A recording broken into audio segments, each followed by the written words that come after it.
Hello Harsh Indora, welcome to Aspire IAS. Congratulations for getting into the IPS this time.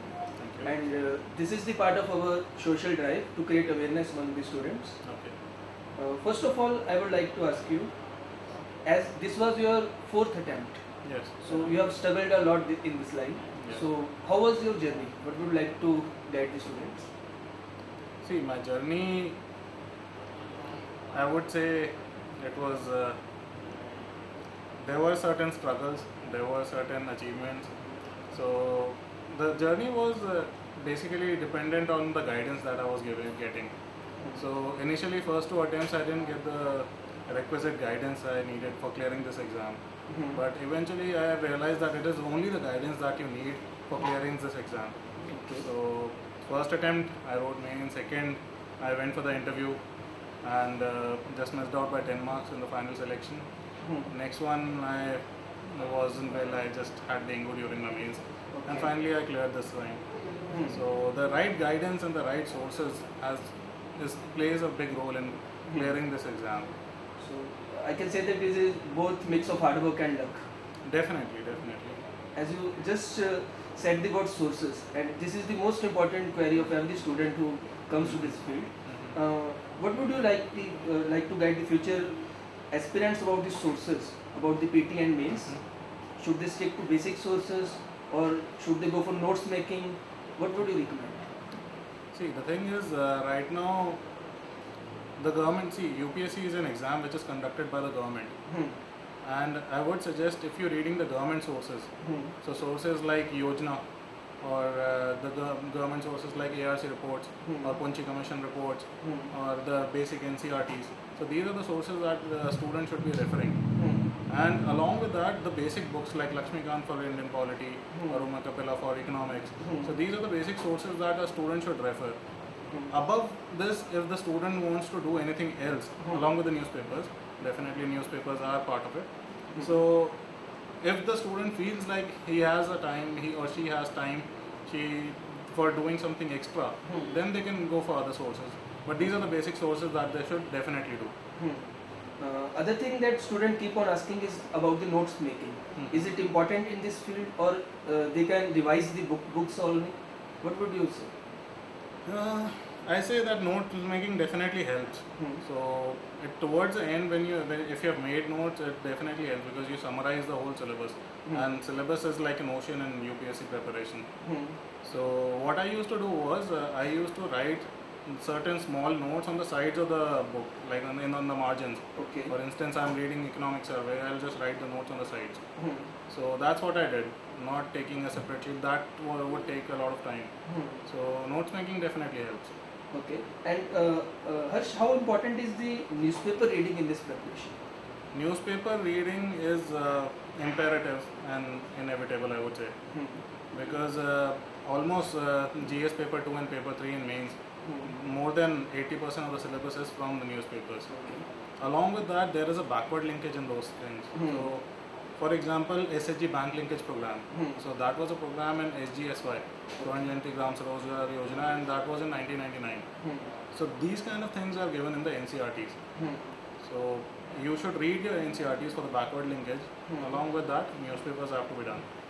Okay. And one more thing that I would like to ask is nowadays, especially in last 2 to 3 years, there are a lot of online websites, and students are more focusing on the online websites. Have you referred any online website, and what is the importance of online websites in this preparation, according to you? See, honestly, the websites, any kind of website, if you have to refer to, you need to have a certain level of base. If you're not reading your basic books, there is no website that can actually teach you that subject. So you can at max refer it for a particular topic. And if it has to be teaching, I feel that teaching has to be interactive. And this is the very point for which we have been criticizing the Indian schooling system as well. Yes. It is very, unilateral. It's not bilateral. It's not very interactive.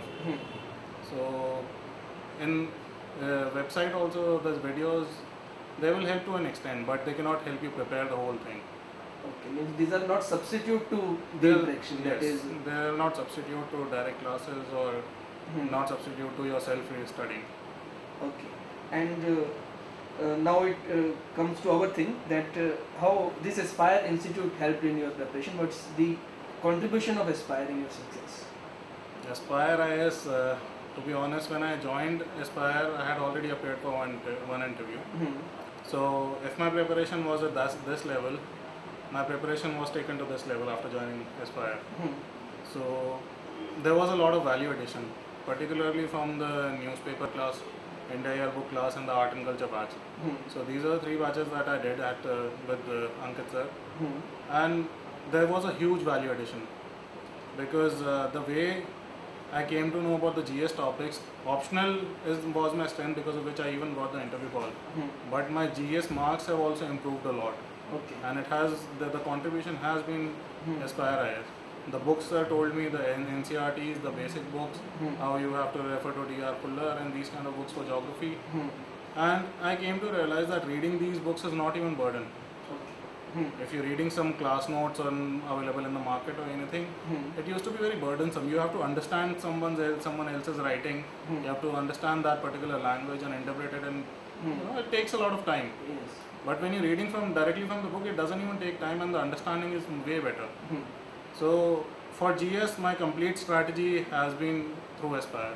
Whatever sir has given me the guidance, the sources, the way you have to prepare, the time that you have to put in, everything. So Ankit sir, if not anything, even if you are not going to come for the class, at least come to sir for guidance. That's what I would suggest to everyone. Okay. Harsh, how did you manage your preparation? Means there was a lot of syllabus, lot of notes, materials. How you managed all this to consolidate the things at end? See, the one thing which I did immediately after prelims, I did not waste time. So people usually end up doing what they'll take a one week break or something.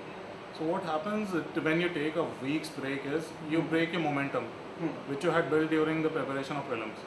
So first of all, at max take 2 days break and resume your studies, so that you maintain that momentum. Okay. And secondly, I focused on my optional first. So first 1.5 month, I did my GS, but I gave more time to optional, and I finished my optional in 1.5 month in the preparation, because we had just 3.5 months for mains. So after that, I started focusing more on GS, and along with that, I reduced my time on the optional. Okay. So that's how my strategy has been for the preparation of mains. Okay, Harsh, that was all about. And any message that you would like to give to future aspirants? Any contact number so that they can directly interact with you? Sure. So I would like to say, students, just keep preparing, because and don't lose your heart if you don't clear any particular stage, prelims or mains or interview, even interview. So I have come back from the interview stage as well. So I can understand the pain. But don't get disheartened, because you will definitely clear. Just find out the fault where you're faltering and address it. Because trust me, that feeling once you clear this exam is very different. You sleep an ordinary man and you wake up an extraordinary person. So that is just amazing. So just do it. It is worth doing it. And email ID, you can actually write down my email ID. It is Harsh, HARSH, dot Indora, INDORA 87 @gmail.com. So I'll repeat that again, harsh.indora 87 @gmail.com. You can always contact me on this email ID and I'll reply. Okay, Harsh, that was nice interaction. Thanks so much. Thank you.